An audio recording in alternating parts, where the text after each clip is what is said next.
The fiancé walks in happily carrying a bag full of cash, but the moment she sees her fiancé sitting with another woman, the bag slips from her hands and money scatters all over the floor. The fiancé looks at the money and asks cheerfully, "All this money is for me, right? Come on, have a seat with us." The fiancé gathers the scattered bills quietly and says, "I'm not sitting down." "And who is she?" The fiancé replies calmly, "She's my younger sister." The fiancé says relievedly, "Oh, okay, then that's fine. This is all the money you asked for as the dowry and wedding payment." The fiancé says firmly, "Then go ahead and give it to me." The fiancé places all the cash on the table carefully and says, "All right, you two eat first, I'll go pay the bill." The fiancé stops her quickly and says, "Wait a minute, don't worry about the bill. Sit down first. I need to talk to you." The fiancé sits in the chair beside him calmly and says, "Okay, what is it? Go ahead." The fiancé says seriously, "Today is supposed to be the happiest day of our lives, but my parents are overseas, so they couldn't make it. They asked my younger sister to handle everything today." His younger sister smiles confidently and says, "That's right, I also came with an important responsibility to make sure you fully understand our family's traditions." The fiancé replies politely, "Of course, please go ahead." The younger sister says seriously, "Since you brought the dowry money, that means you've accepted my brother. I'm fine with him becoming a live-in son-in-law in your family, but our traditions still have to be followed. First, the bride's family must give the groom $5,888,000 because David studied abroad," she continues firmly. "And when David arrives at your home and starts calling your parents mom and dad, you'll also need to give him $1,100,111 as a traditional family gift. Do you agree?" The fiancé replies calmly, "Yes, I agree. Anything else?" David says casually, "Yes, one more thing. Since you've already agreed to everything, let's get married tomorrow. We also have a tradition in our hometown. When I arrive at your house for the wedding, you'll need to give my younger sister an envelope with $180,000 as a celebration gift." Sophia smiles calmly and says, "That's fine. I'll give her the $180,000 too. Now let me go get everything ready. You two enjoy your meal, and I'll pay the bill." The younger sister stops her quickly and says, "Hold on, we're not finished yet." Sophia asks confusedly,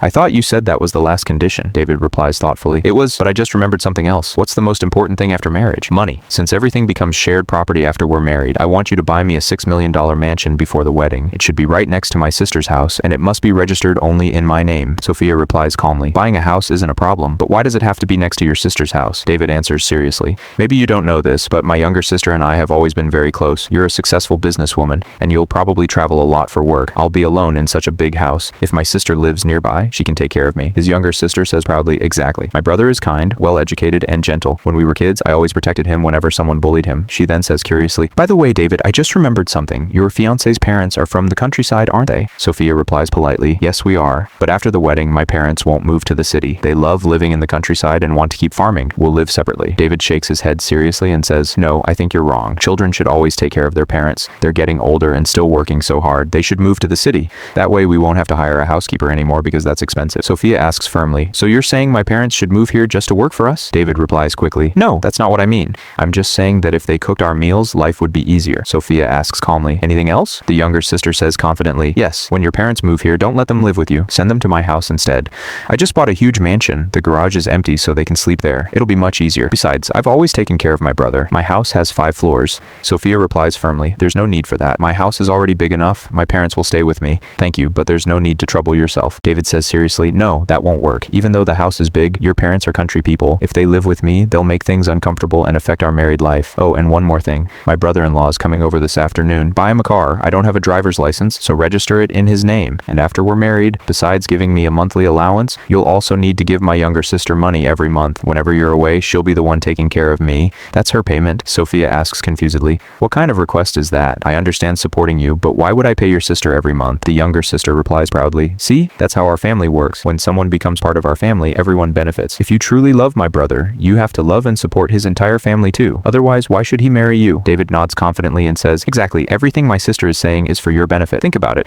A man like me is willing to become a live-in husband in your home. If you can't even treat me well, why should I come?" Sophia smiles calmly and says, "You make a good point. I agree to all your conditions, but can you agree to one of mine?" David replies confidently, "Go ahead. I'm a man of principles. Besides, you're marrying me, so say whatever's on your mind." Sophia says thoughtfully, "Honestly, I didn't have any conditions for you, but after meeting your younger sister today, one question came to my mind." She looks at both of them and asks firmly, "Am I marrying you, or am I marrying your sister?" Just then, the secretary walks in and hands David the property documents. David looks at them excitedly and says, "You bought this house for me too?" Sophia takes the papers back calmly, holds them up, and says, "Go home and review your list of conditions first. Make sure you didn't forget anything," she continues firmly, "and whichever woman is willing to accept every condition you and your sister came up with today, go marry her instead." The younger sister says angrily, "What are you talking about? My brother has plenty of women who would marry him." Sophia replies confidently, "If your brother has so many options, then go marry one of them. I don't accept a single one of your conditions, and I don't accept your so-called perfect brother either. Now please leave my house."